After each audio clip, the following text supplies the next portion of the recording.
दोस्तों, आज की इस वीडियो में हम ईरान की ज्योग्राफी और उसकी हिस्ट्री के बारे में जानेंगे।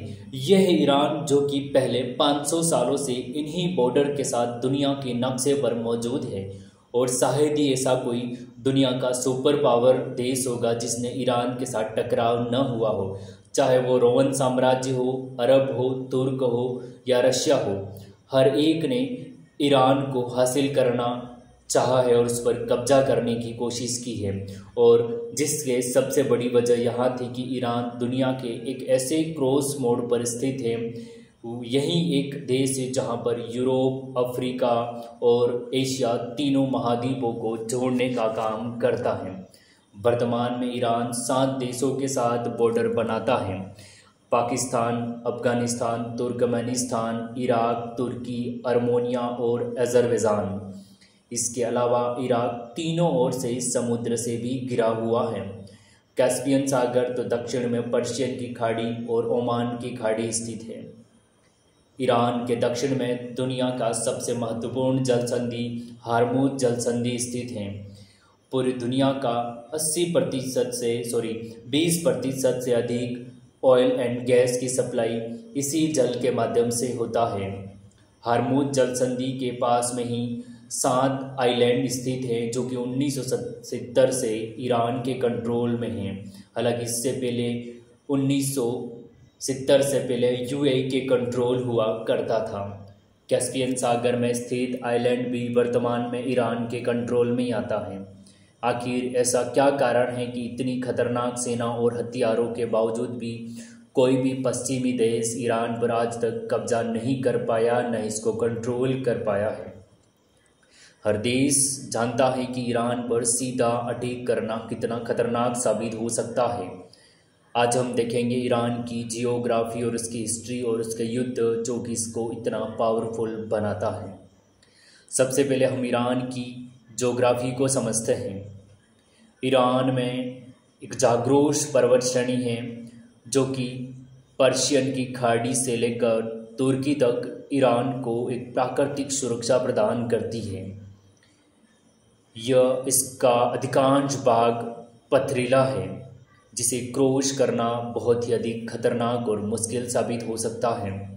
इन पहाड़ों से ईरान को इतना फ़ायदा है कि 1980 में जब इराक ने ईरान पर अटैक किया तब इराक का एक ही मकसद था कि ईरान के बड़े तेल भंडार क्षेत्र पर कब्जा कर लेना और फिर इसके बाद ईरान के अन्य शहरों पर धीरे धीरे कब्जा कर लेंगे और ईरान की इकोनॉमी को बर्बाद कर देना इसका एकमात्र मकसद था।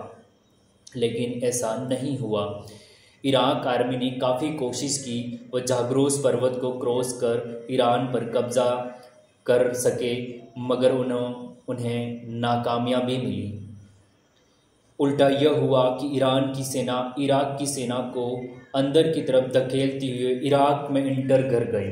लेकिन फिर ईरान को यह समझ आ गया कि हमारी सेना के सारे हथियार समय पर पहुंचाना मुश्किल है और उनकी आर्मी डिपो जाग्रोस पर्वत के उस साइड हुआ करती थी और वहां से उन हथियारों को ईरान के अंदर लाना काफ़ी समय और मुश्किल था।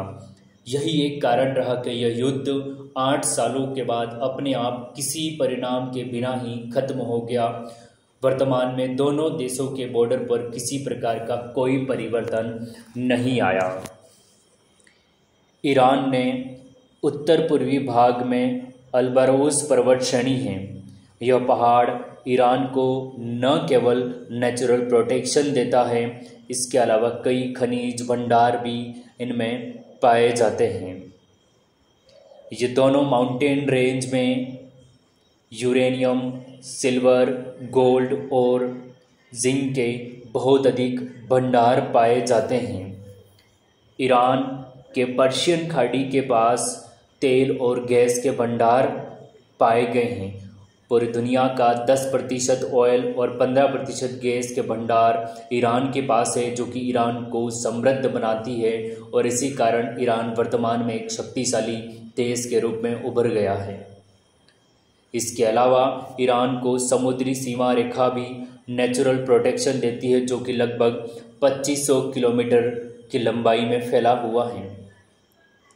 इसके अलावा हम देखें कि बंदर अब्बास ईरान का सबसे बड़ा समुद्री बंदरगाह स्थित है, जो कि हार्मूज जलसंधि से मात्र 70 किलोमीटर दूरी पर स्थित है।